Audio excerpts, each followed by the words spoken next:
Hi there, Steve Kaufmann.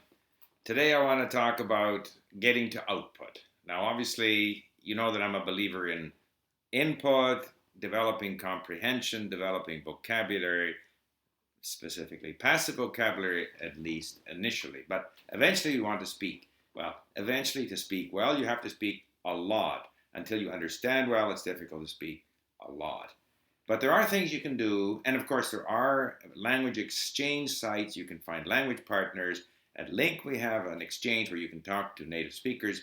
There are many opportunities on the internet to meet people, even if you aren't in the country where the language is spoken. But I would just like to touch on a few tips, some of the things that I find useful to do at Link.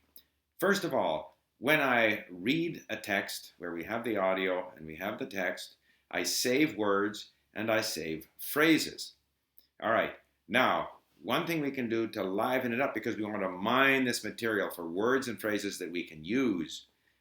One thing we can do is to record ourselves speaking, pronouncing these phrases, particularly phrases, if you save some good phrases.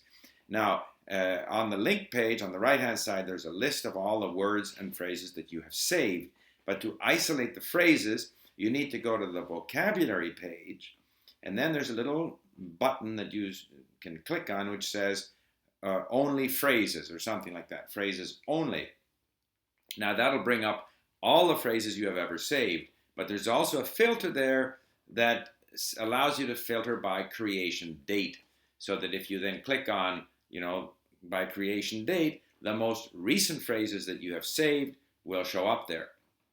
So then you can record these. I use Wiretap Studios, but there's lots of software out there for recording. And then you can take away and you can listen to these phrases on your MP3 player. So you are reinforcing these phrases in your mind. You're practicing pronouncing these phrases.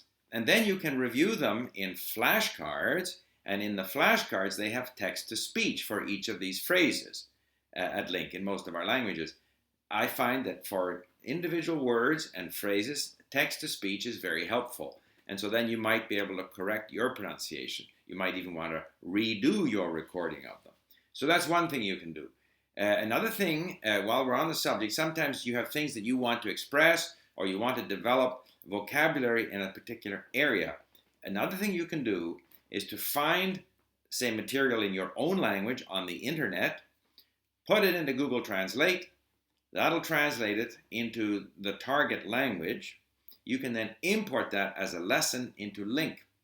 Now, and then you can do the same thing, saving phrases. Now, there will be aspects of the Google Translate translation that are not accurate. There will be mistakes.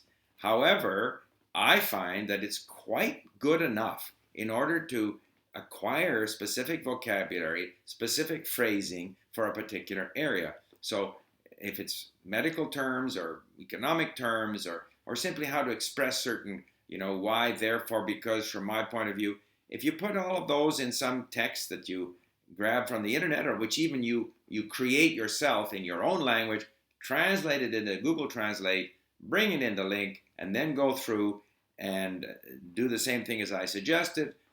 Collect out the phrases, identify the phrases, record them, listen to it, then do it again in flashcards, comparing to the text-to-speech. So all of this is getting you, it's an ability to mine that content for useful words and phrases that you're, over time, gradually going to be able to use in your conversation. So I hope that's useful. I look forward to your comments. Bye for now.